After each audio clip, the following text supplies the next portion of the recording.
မြစ်သားစမုံပေါက်မှာပါဒီမှာလဲသုံးမင်းဟိုးမှာနည်းနည်းတော့မဟုတ်ဘူးကားတွေရော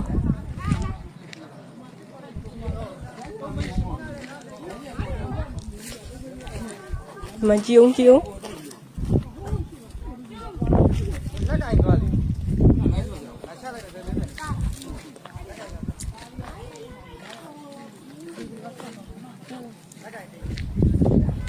အိုးရေတွေကိုထွက်လို့ကြည့်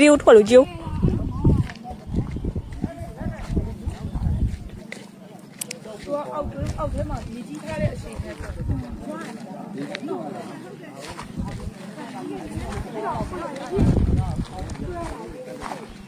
ါမှမဟုတ်တော့ဒီလမ်းကြောင်းတလားလောက်ကတော့ဟာဒီမြစ်သားနဲ့